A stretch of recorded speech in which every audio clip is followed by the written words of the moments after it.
Bigfoot, Dogman, Jersey Devil, and others. Are they real? Misidentifications? Or the most cleverly disregarded reality of all time? Come into the cabin and sit down and let's try to find out together. Hey guys, welcome back to the cabin. I'm Robbie. Norman? I guess I'm Johnny. I think you were last time. I think you were Johnny last time. Damn it. You got to come up with a new one, man. How you guys doing today? Doing awesome. Looking forward to tonight's topic. Yeah. I can't wait. This is one of your favorites, isn't it, Norman? Oh, this is one of my favorites for sure. This is down your alley. Johnny, you like this stuff too, though, don't you? I like it all. Yeah. I do too. Yeah, I'm not really up on this one, but yeah, we'll talk about it and see how it goes. Well, like I said, this is my favorite. This is what I like. So since this is your favorite, Norman, we're going to let you start us off. What we got tonight? All right. Anybody know what happened on June 24th, 1947? Something about Florida. Nope. There is a gentleman named Kenneth Arnold. He is flying over in Washington State looking for a missing DC-3, I believe it was, when he spotted 9 flying disc-shaped craft. And he's flying over the mountain range that looked like they were skipping over the mountain range. They were bright silver, sort of delta wing, saucer shaped, and this was the opening of the UFO phenomenon. So this was the very first modern UFO sighting? Is that what we're saying? This is the first official. Because people have been spotting things in the sky for Hundreds. Yeah, long time. Not exactly. But I guess with pilots being in the air and aircraft, that probably bumps up It bumped up the spectrum a whole lot. And flight recorders and recording what's going on, and pilots being trained as observers, being able to see things. Especially, it's just after World War II. So you've got a large glut of pilots out there now flying both commercially, privately, still as military pilots. There was rumors during World War II of Foo Fighters, the little orbs that were following. Not the group, right? Not the group, not musicians, unfortunately. These were. I had to, Johnny. These were orbs that were following fighters and bombers on both sides of the spectrum. They thought originally the Allies thought the Axis was using them to follow them, and the Axis thought the Allies were using them to follow them. Well, going back to what we were just saying a minute ago with how long this has kind of gone back, have you heard about the depictions of the aliens in like the Roman Catholic arts? Yes, those are. You can look at a lot of Roman Catholic. I can't think of the proper word for it. Paintings, art Franciscos, however they're pronounced, and you will see what looks like alien craft. There's some in Christ's crucifixion. There's 2, one on each side of him. That looks like there's 2 alien craft in there. There are woodworkings from Germany that show fleets of UFOs, some of them in battle, actually. I've heard the Sistine Chapel has some in them. Yep. Yes, I've heard that as well. But this is kind of like what we talked about a couple of shows ago with the Inca stones. You know, how are people that can't pick up the phone and go through their internet like we can, and the topic is not that widespread, and things are, it's not like it is nowadays where you can just talk about stuff like that. How do people like that know what an alien or a dinosaur looks like unless they've seen it? That's exactly. There's a lot of truth, I think, in what they've seen, what they experienced, and they recorded it in the way that they knew how, and on the medium that they had available. Right. And like I said, the UFO thing, I'm not big on that, but the Inca stones, obviously, with the dinosaurs, I'm really familiar with that. But this ties in. It's the same concept. Right. You've got people who, you can't pick up the phone and call and say, "Hey, Norm, did you see that? Did you look out your window a minute ago and say that you didn't have that?" Right. Like you said, they had to, they had to do it the way they did, and basically drawing it, putting it in stone or canvas or whatever the medium may be. That's how they had to do that. Whereas nowadays, we're doing right here, right now, putting it out there for everybody to be able to pick up on the net through recordings. That was how they did that back then. This will probably get me burnt at the stake as a heretic if I say this, but UFOs have even been recorded in the Bible. Some people have said that have interpreted things as UFO sightings within the Bible. Wheels within wheels. Yep, Ezekiel. Ezekiel's the best book to look into. Well, I won't say always, but my uncle and I had a discussion years and years ago. I was probably 11, 12 years old, and he brought up a point and said that, when people looked up in the sky and saw these things that we say now are UFOs, it doesn't mean necessarily that it's a little ship up there with somebody controlling it. It's an unidentified flying object. He was like, how do we know those weren't demons that people were seeing? This is true. So if that be the case, then yeah, because we know that as far as the Bible says that, especially during that time, demons were rampant. This is true. And that would be something that they would see. But how would you describe that? You describe it as the best way possible. Well, wheels within wheels, because the only thing you could relate to back then is a cart and buggy. Yeah. And that's a wheel. And I've heard that the Quran actually just pretty much just outright says aliens exist, and that's it. Full stop. I've never read the Quran, but that's what I've heard. I personally never have. Yeah, but and if anybody's out there, correct us if we're wrong about that, but I have heard that it pretty much just says, yeah, they exist. That's it. in the Hindu faith, they talk about some of their gods having great wars. The Vermana. Yes, Yeah. you've read that. Oh yeah, it's an interesting read. And about great starships and battles and nuclear warfare exchange. Basically, laser battles. You think of Star Wars, but with like really bad drawings. Johnny, did you ever see the wood cuttings they did? I think it was Frankfurt around 700 years ago that shows fleets of UFOs. I've seen some of the wood carvings. It's been a long time. Yeah, there were some of those there show giant fleets, some with what looks like giant mega motherships over the city of Frankfurt, and this is like 700 years ago or further back. Wow. Of armadas of ships that were just flying all over. And like I said, this has been recorded as they saw it. And like I say, for the official, our age started with Kenneth Arnold. And there was another event in the United States that occurred in 1800s in Texas. The one Tex Mars covered so well. Yes, there was a flying ship.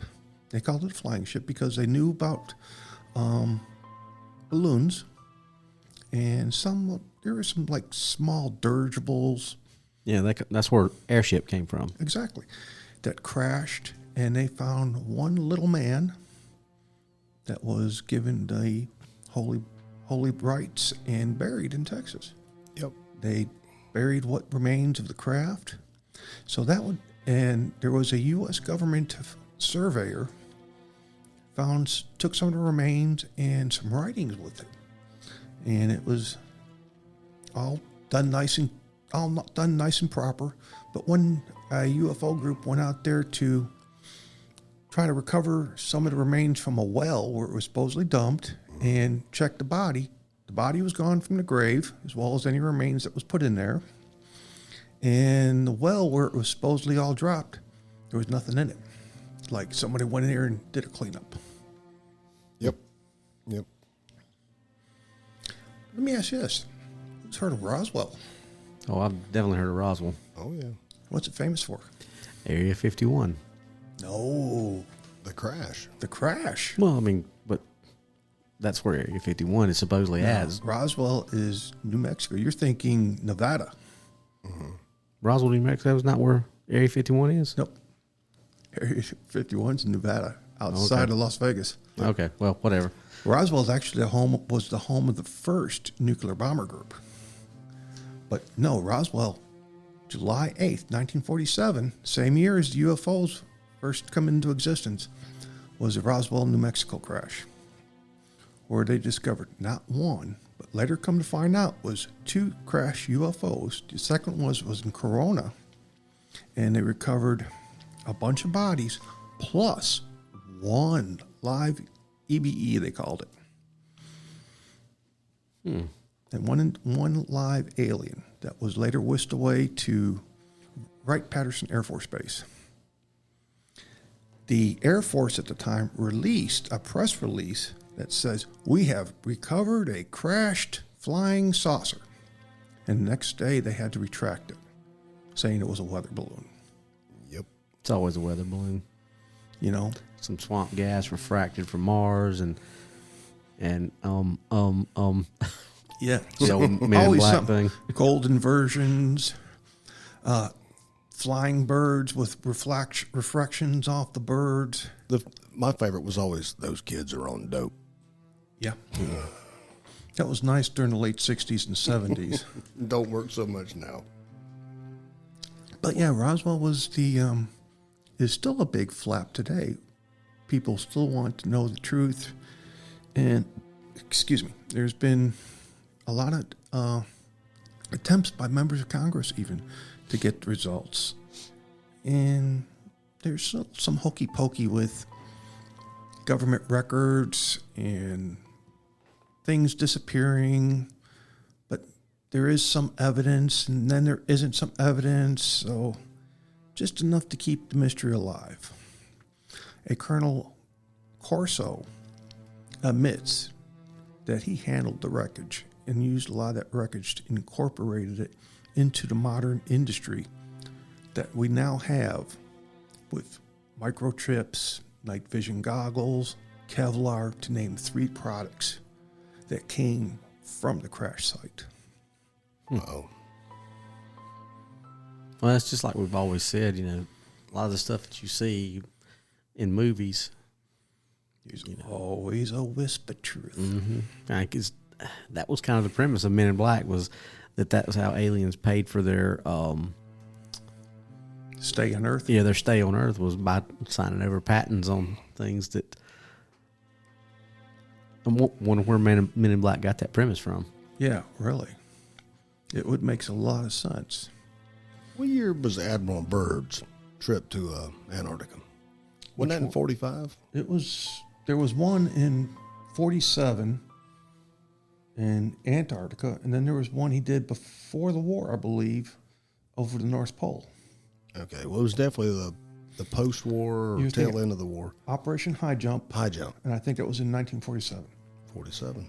And it was near the beginning of the year, and it was supposed to be an 8-month operation that only lasted, I think, 3 months? Something like that, because he witnessed those things that he said could streak from pole to pole in some seconds. Well, speaking of fast and all that, another big thing that came out after that was the SR-71 Blackbird. Amazing, ain't that? Yep. Mach 2.5 plus. Yeah, and we never got anywhere close to that before, that plane. You want to know something? I talked to an Air Force colonel, and we talked one time about aircraft speeds.